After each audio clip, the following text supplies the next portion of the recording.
우리끼리 반가운 식구들끼리 다 모였습니다. 그래서요 정말 우리 안에서 하나님이 우리 안에 일하시기 원하시는 그 하나님의 심정과 하나님의 뜻을 깨닫는 우리가 예배가 되시고, 오늘은 우리가 다 아는 오병이어 이야기입니다. 어린아이 보리떡 5개 물고기 2마리로 5,000명을 먹이시고 몇 강주리가 남았습니까?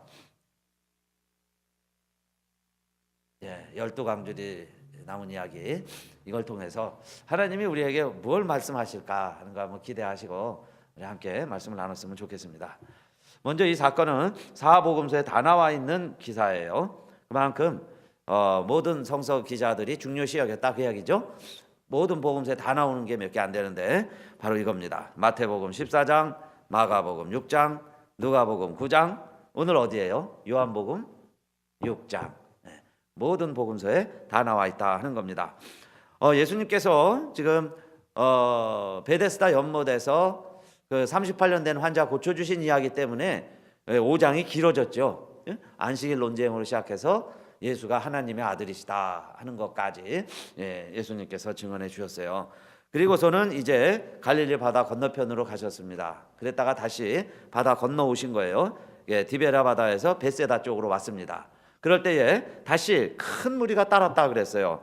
그런데 이 큰 무리가 예수님께 베데스다 들녘에 나온 이유가 있습니다. 무엇 때문에 왔을 것 같아요? 6장 2절에 보면 큰 무리가 따르니 그랬는데 이는 병인들에게 행하시는 표적을 보미러라. 그 베데스다 연못에서도 환자를 고쳐주셨으니까 소문이 퍼졌겠죠. 그래서 아픈 사람들이 다 모여든 거예요. 너무 많이 모였습니다. 그래서 예수님이 나지막한 산에 올라가셔서 제자들과 함께 앉아있고 마침 유월절도 다가오는데 눈을 들어보니까 많은 무리들이 모여드는 거예요. 마치 극장가에 예매하기 위해서 막 사람들 몰려드는 것처럼 그 많은 무리들이 가득하게 된 것을 보았습니다. 그러자 예수님이 뭐라고 그러세요? 예수님께서 빌립에게 말씀하시기를 이렇게 이야기를 하십니다. 자, 저 많은 무리들 가만히 보니까 배가 고픈 것 같은데 우리가 어떻게 하면 저 사람들로 먹게 하겠느냐 이렇게 말씀하세요. 오늘 이거는 우리들에게 첫째로 내가 혹시 병 나을 수 있을까? 예수님이 많은 병자들 고쳐주셨다니까 나도 가면은 병 나을 수 있을까? 뭐 그런 목적으로 많은 무리예요. 큰 무리들 가운데 어울리게 됐는데 예수님은 거기에 온 사람들이 배가 고픈 것도 아시더라 그 이야기예요. 그리고는 빌립에게 우리가 어디서 떡을 사서 저 많은 무리들을 먹일 수 있겠느냐 이렇게 물어보셨다는 겁니다. 그러면 오늘 첫째로 우리 주님은 우리의 형편을 다 잘 아시는 분이시다. 내 형편을 다 벌써 알고 계시는 분이시구나 그 말씀이에요. 우리가 머리털이 빠지는지 지금 살이 찌는지 내 몸에 이상이 있는지 없는지 정상인지 누가 더 잘 아시느냐? 우리 주님이 더 잘 아신다는 거예요. 그래서 예수님이 뭐라고 그러셨어요? 평소에 말씀하시기를 그러므로 염려하여 이르기를 무엇을 먹을까? 무엇을 마실까? 무엇을 입을까? 염려하지 말라. 이는 다 누가 구하는 것이라 그랬어요? 이방인들이 구하는 것이요. 그러니까 하나님 아버지를 모르는 사람들, 예수를 모르는 사람들은 먹을 것, 마실 것, 입을 것 그거 걱정하고 염려하며 살아갑니다. 그러나 너희 천부께서 이 모든 것이 너희에게 있어야 할 줄을 아시느니라 그러셨어요. 그래서 지금 예수님도 병 낫기 위해서 온 많은 사람들 배고픈 것도 아시고 자 빌립에게 이야기하시는 거예요. 우리가 어떻게 하면 떡을 사서 이 많은 무리들을 먹일 수 있느냐. 그래서 어린아이 도시락을 가지고 5,000명을 다 먹이셨다 그 이야기입니다. 이것은 여러분 예수님은 사탄에게 시험 받으실 때 40일 금식하시고 첫 번째 유혹이 무엇이었어요? 내가 하나님의 아들이거든 이 돌을 명하여 떡이 되게 하라. 너 배고프지? 그 이야기예요. 그러면 하나님의 아들이면 능력이 있으니까 이거 돌 가지고 떡을 만들어라. 응? 그럼 예수님이 못 하시겠어요? 떡을 만들어서 잡수실 수 있어요. 그러나 그때는 어떻게 하셨어요? 사람이 떡으로만 사는 게 아니라 하나님의 입으로 나오는 모든 말씀으로 사는 것이다. 그 하나님 말씀을 들어서 이게 사탄의 유혹인 것을 아시고는 물리치셨다 그 이야기예요. 떡을 안 만드셨어요. 자, 그런데 이번에는 요구한 것도 아니에요. 요청한 것도 아니에요. 그런데 많은 5천 명 배고픈 것 아시고, 자, 이들에게 떡이 필요하구나. 우리가 떡을 갖다 주자. 떡을 먹여주자. 어디서 떡을 사서 빌립아 이들을 먹여줄 수 있을까? 이렇게 물어보시더라 그 이야기예요. 그래서 아까 말씀하신 대로 너희 천부께서 이 모든 것이 너희에게 있어야 할 줄을 아시느니라. 할렐루야. 우리 주님이 다 아세요. 그러니까 그거 믿는 게 믿음이죠. 예수 믿는다고 하면서, 하나님 믿는다고 하면서 근심 걱정 보따리를 그대로 안고 살아가는 거는 옛날 할머니가 버스 타면서 택시 타면서 미안해서요 그 보따리 내려놓지 못하고 끌어안고 있다고 하는 것과 똑같은 이야기예요.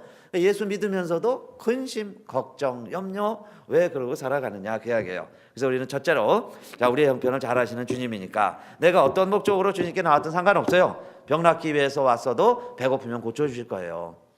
배고파서 왔어도요 주님이 우리 아세요.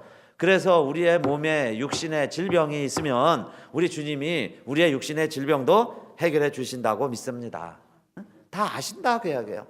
그걸 믿지 않으면 뭘 믿겠어요. 그게 안 믿어지니까 근심 걱정 염려가 더 앞서죠. 그래서 첫째로, 자, 주님은 우리의 형편을 다 아시고 그걸 해결해 주신다 하는 겁니다. 그런데 어떻게 해결해 주시느냐? 방법이 있어요. 정말 돌을 변하여 돌들에게 명하시는 거예요. 돌들아 5천 명 5천인분 떡이 되어라. 그래도 되실 거예요. 그렇게 되리라고 믿어요. 그러나 예수님은 그런 방법으로 일하시질 아니했고 빌립에게 물어보셨어요. 그러니까 빌립은 어떤 사람이냐?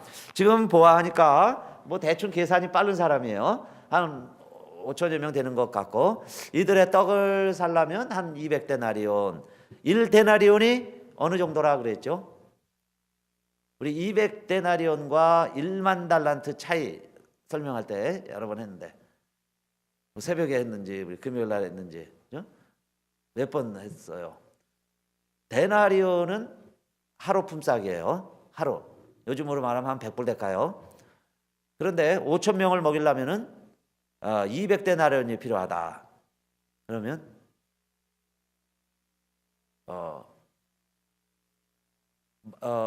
100불이 200이면 얼마 되는 거예요? 한 그 정도입니다. 한 2만 불, 그렇죠? 이 100불을 200명이 모으면은 계산이 저 닮으셔갖고 헷갈리셨네. 그죠?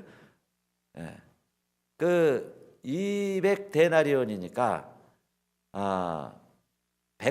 100불씩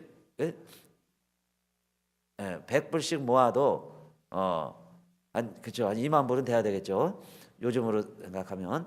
그러면 돈이 어디 있느냐 이야기예요. 제자들이 다 버리고 따랐는데 진짜 제자들은 돈이 없어요. 그래서 빌립은 그 계산이 빠른 사람이에요. 빌립은. 그래가지고 예수님, 우리에게 이런 돈이 어디 있습니까? 우리 다 예수님 따라다니냐고 어디 일도 못했는데, 고기도 못 잡았는데, 고기 팔 시간도 없었는데 다 버리고 왔지 않습니까? 그러니까 우리로는 자 불가능합니다 하는 사람이 자 빌립이라고 할 수 있어요. 그런데 또 제자 중에 두 번째 안드레라는 사람이 있죠. 안드레. 근데 이 안드레는 또 어떤 사람이에요? 그 사이에 아마 좀 이제 자세히 설명은 안 해 있죠. 복음서마다 조금씩 차이가 있는데, 그러니까 너희 중에 가지고 있는 게 무엇이냐 예수님 물어보시고, 모든 사람들이 뭐 그렇게 준비한 사람이 어디 있겠어요. 그런데 어린아이 하나가 도시락을 가지고 왔어요. 그래서 그 도시락을 예수님께 가지고 온 사람이 누구냐? 안드레입니다. 안드레. 그러니까 안드레는 다시 예수님께 이렇게 이야기를 해요. 지금 우리가 가지고 있는 것은 보리떡 5개와 물고기 2마리 있습니다. 그러니까 안드레는 그래도 조금 더 현실적인 사람이죠. 빌립은 전체를 보는 사람이라면 안드레는 그래도 현실적이고 지금 있는 자리에서 무언가 그래도 구체적으로 일을 시작을 해보려고 하는 사람이에요. 시작하는 사람이에요. 그러니까 지금 있는 것, 보리떡 5개, 물고기 2마리는 있습니다. 그럼 이것 가지고 해볼까요? 그런데 이것이 저 5천 명과 어떻게 해결될 수 있습니까? 너무 힘들지 않습니까? 그 이야기예요. 그 얘기까지 하지요, 안드레가. 응? 이것이 얼마나 도움이 되겠습니까? 이야기해요. 많은 사람에게 이것이 가능하겠습니까? 이렇게 물어본 안드레라 할 수 있죠. 안드레. 그 다음에 세 번째는 누구를 또 찾아볼 수 있느냐? 이 한 아이입니다. 아이. 이 아이는 자, 엄마가 싸준 도시락일 거예요. 자기 것도 아니죠. 자기가 번 것도 아니에요. 어머니가 싸주신 도시락. 그런데 한 아이로 돼 있어요. 그러니까 이름도 없습니다. 그러면 부모가 싸줬으면 부모의 이름이라도 성경에 보면 뭐 세베대의 아들 누구, 그죠? 누구의 아들 누구, 뭐 이렇게 부모라도 이름을 언급을 합니다. 아니면 뭐 고향이라도, 그죠? 어디 사람 누구 아이 이렇게라도 언급이 되어질 텐데 오늘 이 본문에서는 뭐 어디에도 마찬가지예요. 마태, 마가, 누가 네 복음서에 다 부모의 이름도 안 나오고 아이의 이름도 안 나오고 심지어 뭐 나이도 안 나옵니다. 어떤 아이는 뭐 12살이었더라 뭐 이렇게 나이라도 좀 힌트가 있는데 그 나이도 없어요. 오직 알 수 있는 것은 여기 한 아이가 있어 그럽니다. 그런데 그 아이가 가지고 온 게 보리떡 5개와 물고기 2마리더라 그 이야기예요. 그걸 가지고 자 5천 명을 예수님이 먹이셨으니까 우리가 주의 일을 하는 데는 아이도 상관없다는 거죠. 아이도 할 수 있다. 아이라도 할 수 있고 또 뭐 어마어마한 능력을 받아서 하는 게 아니에요. 어머니가 나에게 쌓아주신 도시락 그것 가지고 자 이런 어마어마한 일을 하는 방편이 되고 도구가 됐으니까 하나님이 우리에게 요구하시는 것도 지금 내게 있는 걸 요구하시는 거죠. 내가 할 줄 모르는 거를 할 수도 없는데 그걸 기대하고요. 그걸 바라고 그게 안 돼서 실망하고 좌절하고 정죄하고 판단하고 그다음에 더 나아가 보세요. 우울증 생기고 열등감 생기고 좌절하고 그런다 그 이야기예요. 대부분 보세요. 자기 자신에게나 특별히 가족들, 남에게 자식들에게 그런 기대 많이 하죠. 부모가 못해서요. 자기가 못해가지고 자식에게 바라는 거예요. 이게 얼마나 사실 무리한 일이에요. 그러니까 자식들도 힘들고 피곤하고 부모도 실망하고 좌절하고 그러면서 살아갑니다. 그런데 하나님은 우리에게 정말 그걸 원하실까? 근데 오늘 본문 보니까 놀라운 일을 이루시는 5천 명을 이루시는데 200데나리온으로 그 일을 이루시는 게 아니고 한 아이의 도시락을 가지고 그 일을 이루시는 걸 보면 하나님이 우리를 사용하실 수 있고 우리도 쓰임 받을 수 있고 우리의 것도 주님의 도구가 될 수 있다 하는 이야기예요. 그런데 중요한 건 뭐예요? 내 손에 있으면 이것이 그렇게 크게 쓰임 받지 못하는데 제자에게 주고 주님의 손에 들려졌을 때 주님이 축사하시고 나눠주니까 5천 명이나 먹게 되었다는 이야기입니다. 이것은 여러분 자 내가 먹고 마시고 써버릴 수도 있어요. 그런데 그것을 우리 사순절에 뭔가 이웃을 위해 쓰자고 그랬죠. 써보자고 그랬습니다. 시험이라도 해보자. 정말 여러분 내게 있는 것을 남을 위해 내가 사용했을 때 그 결과는 하나님이 하시는데 어떤 결과를 이루실지는 기대하시고 이 어린아이 같이 돼보시기를 주님의 이름으로 축원합니다. 하나님 내 것인데 내 것이라 하지 않고 쓰여질 때 주님의 이름으로 쓰여질 때 그래서 우리가 부름받아 나서니 몸 어디든지 가오리다 악을 곧작 빈들에도 복음 들고 가서 사랑 전하겠다고 그랬어요. 그런데 금방 우리는 내 이름 석자 얼마나 내 이름 석자가 귀한지 몰라요. 조금 하면은 그죠? 자존심 상했다 그러고 업신여긴다 그러고 자기 몰라본다고 그러고 그러죠. 근데 하나님은 자 이 5천 명 가운데서도 이름도 없이 부모 이름도 없이 나이도 없이 언급된 이 아이를 통해서 하나님이 이 일을 이루어 가시니까 우리도 어떻게 해야 되겠어요? 존귀 영광 모든 권세 주님 홀로 받으소서 그렇게 찬양했습니다. 멸시천대 십자가는 제가 지고 가오리니 감사하며 섬기리다 그랬어요. 이름 없이 빛도 없이 감사하며 섬기리다. 그래서 저는 그 찬양하다가요, 그 끝에 3절에 감사하며 섬기리다 하는 부분이 마음에 많이 와닿습니다. 이번 한 주간에 마음에 많이 와닿았어요. 왜 우리가 몇시천대 십자가도 다 감당하겠다고 그렇게 가골골짝 빈들에도 가겠다고 그러는데 왜 정말 우리가 기쁜 마음으로 주의 일을 감당하지 못하느냐? 여기서 딱 문제가 생긴 거죠. 감사하며 섬기리다. 거기서 걸리는 거예요. 이름 없이 빚도 없이 감사하며 섬기리다. 이름 없이 빚도 없이 감사하며 섬기리다 그랬는데 감사가 안 됐던 거예요.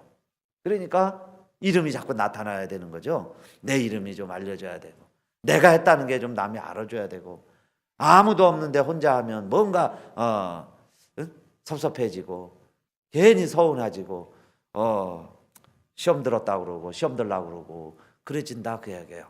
왜 그러느냐? 이 아이가 없어서 그랬어요. 우리에게 빌립은 많습니다. 전체를 보는 사람이에요. 그러나 빌립도 필요합니다. 또 안드레가 됐어요. 해보려고 하는데 너무 미약하다고만 생각하는 거예요. 안드레. 그런 아이가 필요한 거죠. 아이. 네 번째로 제가요 이 제목을 바꿨습니다. 처음엔 세 종류의 삶 그랬다가 네 종류의 삶으로 바꿨어요. 이 본문을 놓고 기도하다가 이 본문에 정말 중요한 역할을 한 사람들은 누구일까? 또 한 사람 한번 찾아보세요. 이 이야기에 정말 중요한 역할을 한 사람이 누구겠어요? 누구라는 생각이 드세요? 아무리 찾아봐도 없는데요. 그러시는 것 같은데 거기 7절로 11절까지에도 나옵니다. 빌립 나왔죠? 8절에 안드레 있고 9절에 하나이 나오고 그러면 10절에 예수께서 가라사대 이 사람들로 앉게 하라 하신대 그곳에 잔디가 많은지라 사람들이 많으니 수요가 5천쯤 되더라. 진짜 필요하고 진짜 있어야 했던 사람들은 5,000명입니다. 5,000명. 병이나 고쳐보려고 왔는지 구경 따라왔는지 이 아이도요 사실 부모들이 가니까 어른들이 가니까 따라왔는지 몰라요. 어떻게 보면 부안해도 오합지졸 그냥 호기심에 남들 가니까 따라온 사람들. 그러나 여러분 한번 생각해 보세요. 정말 5,000명이 없었다면은 이 예수님의 기적이 어떻게 일어나겠으며 그렇게 많은 떡을 만들어 놓은들 또 먹을 사람이 없으면 그게 무슨 의미가 있겠어요? 그러니까 예수님의 관심은 5,000명에 있었던 거죠. 굶주린 5,000명, 병들은 5,000명. 무언가 이 세상에서 힘도 없고 의지할 것도 없어서 예수의 소문이나 듣고 소문도 듣고 그저 찾아온 5,000명. 예수님이 여기에 관심이 있었던 거예요. 그러니까 아마 병도 고쳐주실 거예요. 아픈 사람도 봤으면. 배고픈 거니까 자기는 떡 만들어서 배불리 먹을 생각이 없어요. 그런데 이 사람들이 굶주려 있으니까 예수님께서 떡을 만들어서 먹여주신 사람들이니까 얼마나 귀하고 소중한 사람들이냐 이 말이에요. 그렇죠? 네 종류의 사람들. 이 네 사람들이 모여서 아름다운 오병이어의 이 멋진 장면을 연출해낸 겁니다. 네 사람이 다 모여서. 그러니까 다 필요하다고 할 수 있는 거죠. 다 필요하다. 이 사람은 이래서 안 돼. 이 사람은 이래서 안 돼. 이래서는 안 돼. 이 사람은 이래서 안 돼. 라고 이야기한다면 네 사람이요. 다 필요 없어요. 5,000명 구경꾼들인데 뭐 다 이렇게 얘기하죠. 빌립 뭘 계산만 하는 사람이야. 공상가 필요 없어요. 또 늘 5,000명 대 1이죠. 5,000대 1. 야 우리는 5,000명 모이는 교회에 우리는 한 명꼴밖에 안 돼. 5만 명 모이는데 우리는 그저 10명밖에 안 돼. 이렇게 생각하는 사람들. 그죠? 그래서 우리는 그 사람 필요 없다는 거예요. 그 사람 때문에 안 된다. 늘 이렇게 생각하기 쉽잖아요. 그죠? 어린아이? 아이만 많으면 뭐해? 이럽니다. 청년만 오면 뭐해? 노인들만 모여서 뭐해? 이렇게 생각하죠. 그런데 주님의 기적은 이 네 사람들이 모여서 디베라 바닷가에 잔치가 벌어지고 축제가 벌어지고 지금까지 우리가 오병이어를 기억하고 저 성지순례 가면요 오병이어 교회가 있습니다. 저희도 가봤는데 다 돌아오게 되죠. 그걸 기념을 해서 교회도 있어요. 온 복음서를 읽는 사람들이 다 아는 이야기, 세상 사람들도 다 아는 이 멋진 장면을 연출해낸 건 누가 했느냐? 이 네 명이, 네 사람이 합동해서 자 이뤄낸 일이다 그 이야기입니다. 여러분 MBTI라고 성격 유형별 테스트를 합니다. 내가 어떤 성향이냐 하는 것 보면 이렇게 크게 네 가지로 나눠요. 그걸 또 세분화하면 16가지 형태로 나오는데 간단하게 말하면 이렇게 되는 거 이런 식이에요. 여러분 한번 생각해 보세요. 또 나는 어디에 속하는가? 우리 가족들은 어디에 속할까? 하여튼 네 부류 중에 하나입니다. 하나는 착한데 계산적이지 않는 사람이 있어요. 그러니까 이 착하다, 계산적이다 하는 것 두 가지를 착한 게 윤리 도덕만 이야기하는 게 아니고 좀 이렇게 착하다는 표현보다는 섬기는 스타일이다 이렇게 표현하는 게 더 좋을 거예요. 그러니까 섬김형이냐, 그냥 섬기지 않는 형이냐, 굴림형이냐 그렇게 보시면 좋겠어요. 착하다는 표현을. 그다음에 계산적이다 하는 것은 이기적인 걸 말해요. 계산에 빠른 거예요. 그래서 첫째, 착한데 계산적이지 않는 사람이 있어요. 그렇죠? 착하면서도 계산적이지 않아. 그러면 두 번째로 어떤 사람이 있겠어요? 착하지만 계산적인 사람이 있어요. 그러니까 섬기는 형인데 자꾸 이렇게 실리, 이해관계를 따지는 유형이 있다는 겁니다. 두 번째. 그러면 세 번째는 뭐가 있겠어요? 착하지 않고 계산적이 않는 사람이 있어요. 착하지는 않는데 그렇게 계산적이지는 않아요. 그다음에 마지막 네 번째는 착하지 않고 계산적인 사람이 있습니다. 첫째, 그 착하고 계산적이지 않는 사람은 어떤 사람이냐면은 착한데도요, 착하면서도 그렇게 내가 손해보는 거에 대해서 남들이 나를 평가하는 거에 대해서 그렇게 또 이해 타산이 없어요. 그래서 이런 사람들을 바다로 비유합니다. 바다 같은 사람들이에요. 바다. 태평양 같이 넓은 바다. 거기다가요 돌을 던져도 꿈쩍 안 해요. 그러니까 이 사람들은 누가 뭐라 그래도 그죠? 그냥 착하고 계산적이지 않는 사람이에요. 호인이죠. 호인 같은 스타일. 그런데 무엇이 단점이겠어요? 이런 사람이 너무너무 좋죠. 너무너무 좋은데 이런 스타일이 자기 남편이라고 생각해 보세요. 그러면 다 잘하는 거예요. 누구한테나 다 잘해. 그죠? 다 잘해.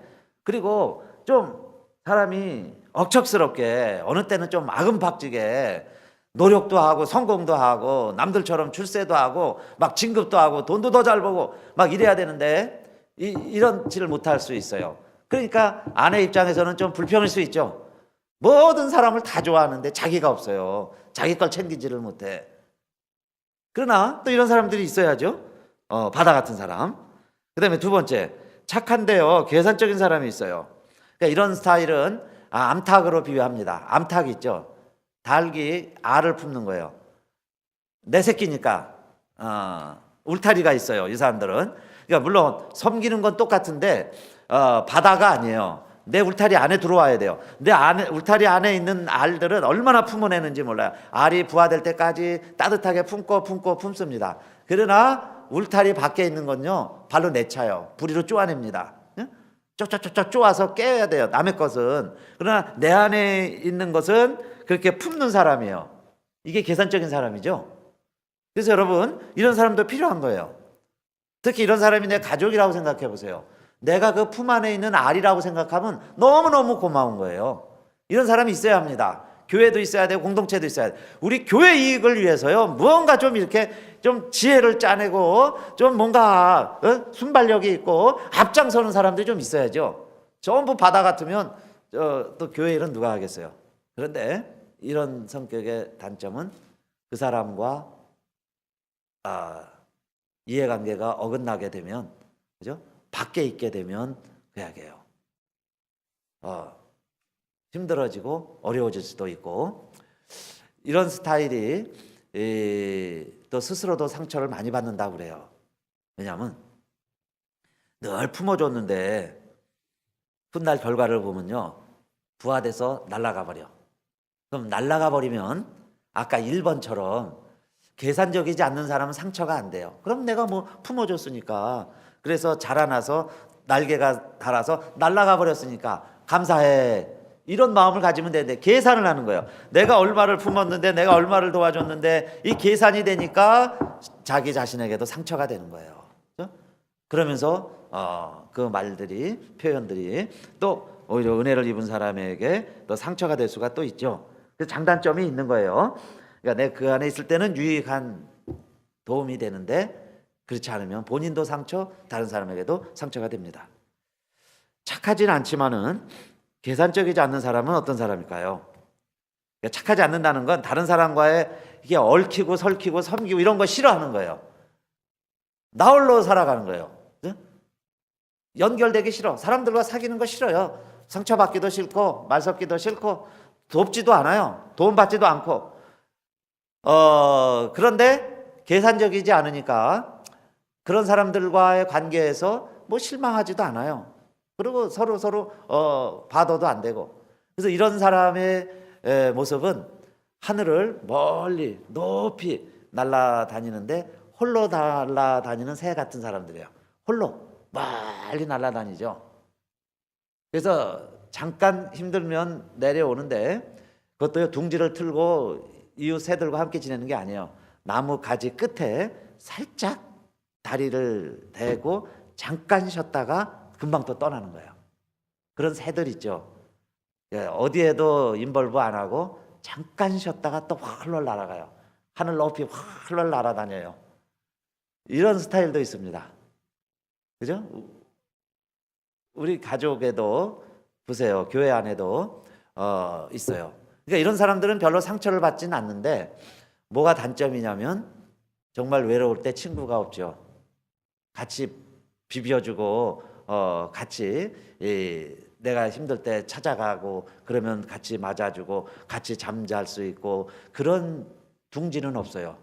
그냥 잠깐 쉬었다 또 나는 거예요. 그러나 이런 사람들에게는 무한한 창조력과 자유와 상상력이 있어요. 그러니까 아이디어가 있습니다.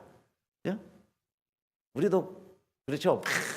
뭐 아랑곳하지 않고요. 그냥 뭐 여행 다니고 뭐 돌아다니고 잠깐 교회는 와서 1시간 예배만 탁 드리고 또 없어졌어요. 그런데 막 어떻게 그렇게 그냥 막 자유분방한지 그런 사람들 별로 상처는 없죠. 이웃과 뭐 싸울 이유도 없어요. 그러나 단점은 본인이 외로울 수 있고 힘들 수 있고 그래요. 그거 어느 유형이든지 우리에게도 다 이런 네 가지 성품이 있고 또 정도의 차이예요. 조금 요게 기울었냐 요게 기울었냐 이러는 겁니다. 자, 그다음에 네 번째는 어떤 사람이냐? 착하지 않는데 계산적인 사람이 있어요. 이런 사람은 어떤 것 같아요? 착하지도 않아. 그러나 계산이 빨라요. 그런 스타일은 뭐냐면 나무로 말하면은 큰 나무라고 할 수 있습니다. 큰 나무. 그러니까 이웃에게 사실요, 큰 나무가 있으면 주변은 풀도 잘 안 자라죠. 큰 나무 밑에 보세요. 풀과 다른 나무들이 못 자라요. 그러니까 이 사람은 성품이나 그 존재 스타일이 이웃과 그게 뭐 어울리고 섞여서 지내는 게 아니에요. 그 사람 때문에 주변 사람들이 오히려 소원해지고 좀 이렇게 서먹서먹해지고 그럴 수는 있어요. 워낙 그냥 뭐 예를 들면 말하는 스타일이라든지, 그죠? 뭐 성격이라든지 이게 그냥 뭐 대쪽 같을 수 있고 뭐 칼날 같을 수 있고 말하는 게 가시 같을 수 있고 그럴 수 있죠. 그러면서 자기 주관대로 합니다. 내 생각대로 하고 그냥 내가 하는 대로 가는데 그러나 그것이 그렇게 변하지는 않아요. 펄펄 날아다니는 새는요 얼마나 자기 게 없죠. 그냥 펄펄 날아다니니까. 그러나 딱 자리 잡고 그곳에서 거목이 돼서 가는 사람은 항상 자기 고집이 센 거예요. 자기 주관이 강합니다. 그러나 항상 거기 있어요. 항상 거기 있어요. 그러니까 주변에 피해가 되는 것 같았어요. 그래서 좀 멀어지고 멀리 가서 나무들이 풀들이 자라는데 이런 성격의 장점은 뭐냐? 비가 오고 바람이 불고 어떤 일이 있어도 그 자리에 항상 있는 거예요. 그래서 멀리 갔다가 다시 와봐도 그 자리에 있어요.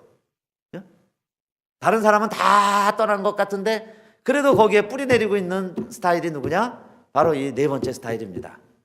그러니까 그냥 뭐 누가 뭐라고 그래도 그냥 비가 와도 있고 바람이 불어도 있고 다 날아가 버리는 데도 있고, 그래서 언젠가 10년 후에 20년 후에 와봐도 큰 나무는 그 자리에 있죠. 그대로 있어요.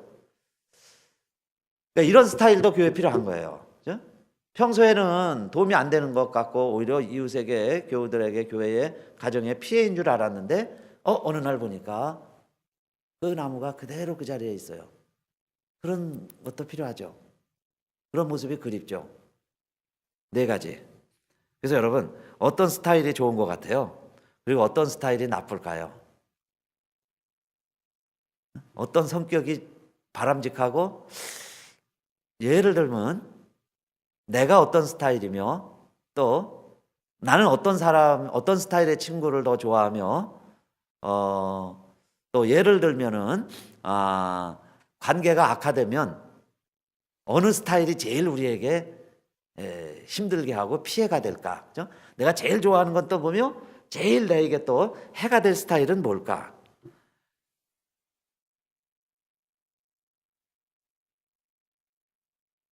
보통은 네 번째가 거꾸로 하죠. 4, 3, 2, 1 이렇게.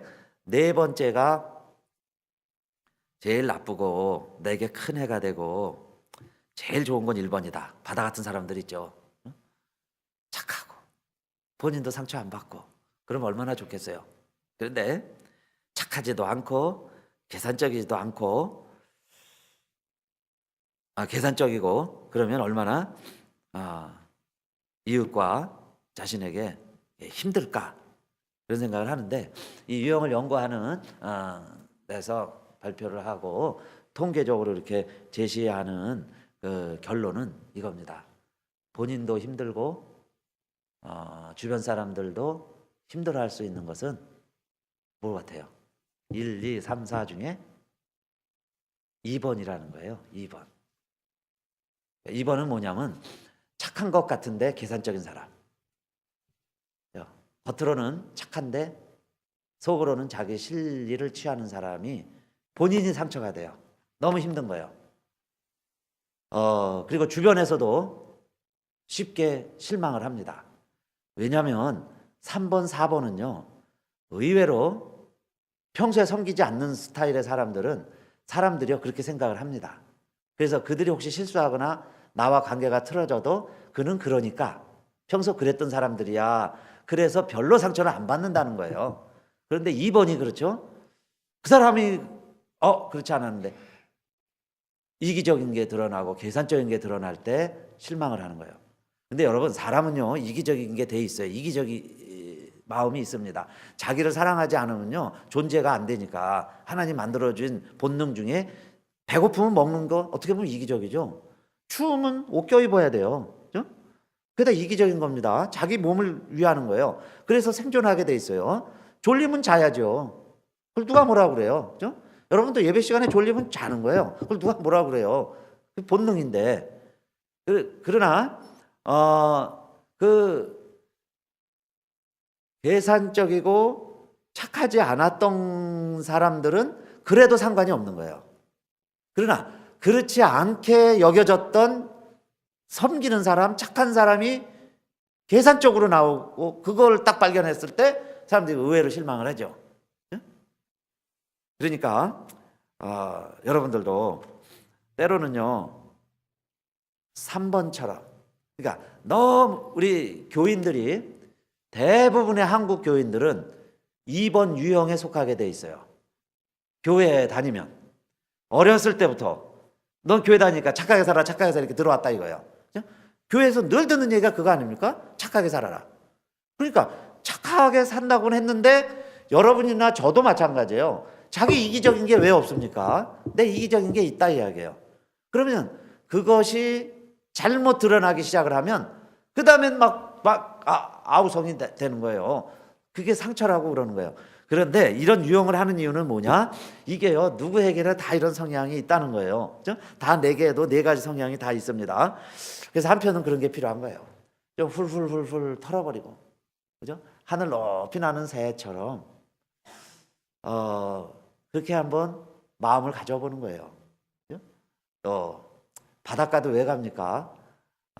기왕에 섬겼으면 우리가 그래서 좀 바보 온달이 행복한 거예요. 다 주기만 하고. 그러나 또 집 안에서는 또 바가지 긁겠죠. 바가지 긁는 사람이 있어도 정말 그런 마음을 또 한번 가져보고. 나 때문에 주변 사람들이 자꾸 힘들어하고 그렇다면 내가 거목이에요. 그래도 내가 이렇게 나는 나무니까 그래도 장점이 있는데 10년, 20년, 30년 그냥 있어요. 그럼 어느 땐 또 새가 날아다니다가 들짐승들이 돌아다니다가 또 고양이라고 여러분 미국 올 때 저도 제가 다니던 국민학교 한번 가보고 왔어요. 그대로 있습니다. 정말 조그만 학교가 그죠? 있어요. 그것처럼 뭔가 우리 영혼도 그리워서 다시 이렇게 돌아가게 될 때 그래도 거기에 누군가가 있어주는 사람 이게 필요한 거죠. 자, 그래서 이 네 종류의 사람이 다 서로 얽히고 설켜서 함께 살아가는데 저희 가족의 집에서도 한번 네 사람을 이렇게 생각을 해봤어요. 그러니까 이렇게 유형을 분류할 수 있습니다. 이런 스타일이구나, 이런 스타일이구나. 교회도 우리 교우들도 생각해봐요. 이분은 이런 스타일, 이분은 이런 스타일이구나. 그런데 제 오늘 결론이 이겁니다. 그러면 왜 이렇게 다 다르냐? 근데 이 다 다르다는 것을 인정하는 게 유형별 테스트의 목적입니다. 사람은 다 다르다. 아까 이야기했죠? 디베랴 바닷가에서도 네 종류의 사람이 있는데 네 종류의 사람이 다 모여서 멋진 그 복음서의 장면을 연출해 낸 겁니다. 그리고 그들이 협력해서 오합지졸이라고 표현했는데 사실은 오합지졸이 아니에요. 이 5천 명에 대해서 예수님이 그렇게 이야기합니다. 전부 앉아라 그래요. 그러니까 마태, 마가, 누가는 빈들로 되어 있는데 이 요한복음에서는 잔디밭이라 그래요. 잔디가 많다. 그러니까 얼마나 앉기가 좋아요. 앉아라. 다 앉았어요. 50명씩 모여 있어라. 50명씩 모여 있어요. 자, 이거 나눠 주어라. 나눠 줬습니다. 그게 질서 아닙니까? 순종. 그리고 조화. 다른데 서로 성격이 다른데 순종, 조화, 질서를 이룰 때 결과가 어떻게 됐느냐? 6장 12절부터 보면 예수님이 실컷 먹여주시고 남은 조각을 모으라 그랬더니 12바구니를 모았다 그랬어요. 12바구니 모은 것이 결과, 열매라고 말씀드릴 수 있어요. 그럼 어떻게 이렇게 될 수 있었느냐? 저는 그것이 분열이 아니라 융합이라고 봅니다. 분열이 아니라 융합이다. 다르다고 자꾸 갈라서면 갈라서는데도 여러분 싸울 때 에너지가 나와요. 싸우면서도 힘이 나는 겁니다. 그 힘보다는 융합할 때 더 큰 힘이 난다는 거예요. 그게요 수소폭탄입니다. 지금 북한이 수소폭탄 개발했다고 실험에 성공했다고 그러죠. 그럼 원자폭탄과 수소폭탄의 차이는 뭐냐? 원자폭탄은 핵을 분열시켜서 나는 파괴력을 가지고 폭탄을 만드는 거고 수소폭탄의 특징은 뉴스에도 나왔죠. 수소폭탄의 특징은 뭐냐면 핵을 융합시키는 거예요. 합쳐주는 거예요. 그러면요 100배의 폭발력이 나타난다는 겁니다. 100배. 다른 것을 합칠 때 갈라설 때보다 더 큰 힘이 난다는 거예요. 다 다른 네 종류의 사람들이 모여서 질서와 순종과 조화를 이뤘다고 그랬죠. 12바구니가 찼다 그 이야기입니다. 예수님이 우리에게 너희는 세상의 소금이다 그랬는데 소금도 마찬가지예요. 소금을 염화나트륨이라고 그러죠. 염화나트륨인데 염화나트륨도 두 성분으로 되어 있습니다. 하나는 염화칼슘이고 하나는 탄산나트륨이에요. 그래서 염화나트륨 그래요. 근데 이 두 가지 성분은요 각자 먹으면 이게 독입니다. 이 독이 되는 거예요. 염소도 독이고 나트륨도 독이에요. 독성분 두 가지를 합쳐서 몸에나 사회에나 꼭 필요한 소금이 된다는 원리죠. 그러니까 우리가 서로는 달라서 서로는 심지어는요 원수가 될 수도 있어요. 원수 같은 사이일 수도 있는데 그 둘이 조화, 질서, 순종을 이루면 그게 세상의 소금이라는 거예요. 그러니까 주님이 원하시는 것은 우리의 다른 것을 조화를 이루어서 너희는 소금이 되라는 거죠. 세상에서는 원수로 살 수 있지만 너희는 소금이 되라는 것은 조화를 이루라, 질서를 이루라. 내 유형이 다 다른데 함께 살아가는 것을 실천해 보아라 계약이에요. 물도 마찬가지입니다. H2O 물도요. H는 수소죠. H가 그 수소입니다. 수소폭탄 만드는. O가 산소고. 산소는요, 산소 용접. 저는 그것밖에 잘 몰라요. 잘 모르는데 하여튼 산소는 산소 용접, 막 불을 내는 거예요. 수소폭탄 만들 수 있는 폭발력을 가지고 있는 불입니다. 불. 둘 다 불이에요. H2O, H나 O나 불인데 그 불이 모여서 만들어내는 건 물이라는 거예요. 이게 놀라운 원리죠. 하나님의 창조의 원리입니다. 그게 물을 만들어내는 거예요. 불을 합쳐서 물을 만들어내는 거예요. 여러분, 디베리아 바닷가에서 어린아이 도시락을 가지고 그 많은 5천 명을 먹인다는 거는 뭐냐? 오늘 불을 합쳐서 물을 만들어내신 하나님, 독과 독을 합쳐서 우리에게 필요한 소금을 만들어내신 하나님이 우리가 다 달라요. 다 다른 우리들이 각자 자기 목소리를 내면 원수가 돼서 살아갈 수밖에 없어요. 불과 불이 부닥칠 수밖에 없지만은, 그러나 예수 그리스도 안에서 말씀에 순종하여 이 네 스타일의 사람들이 한 가족이 돼서 한 성도가 돼서 살아갈 때 그게 소금이고 그게 물이라는 얘기예요.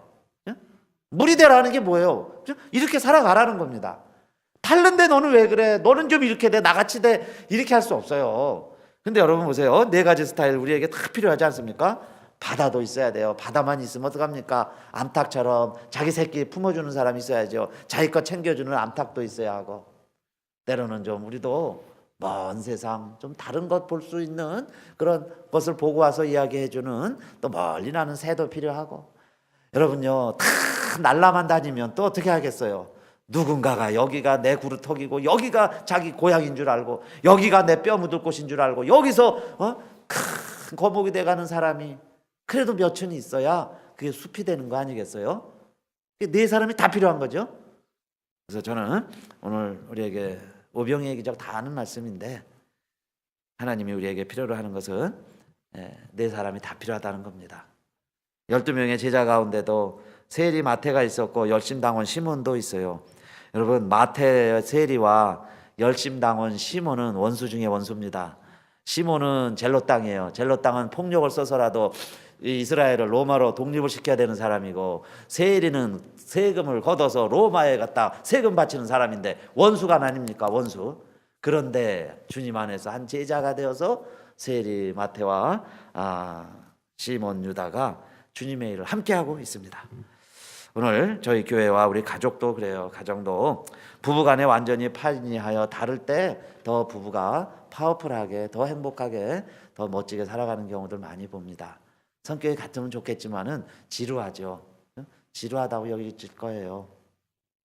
그래서 여러분, 오늘 우리에게 주신 말씀 꼭 기억하시고, 네 종류의 삶과 네 종류의 삶이 사람이 우리에게 다 필요한 줄 아시고, 질서, 순종, 조화를 이뤄내는 멋진 교회, 멋진 가정이 되시기를 주님의 이름으로 축원합니다.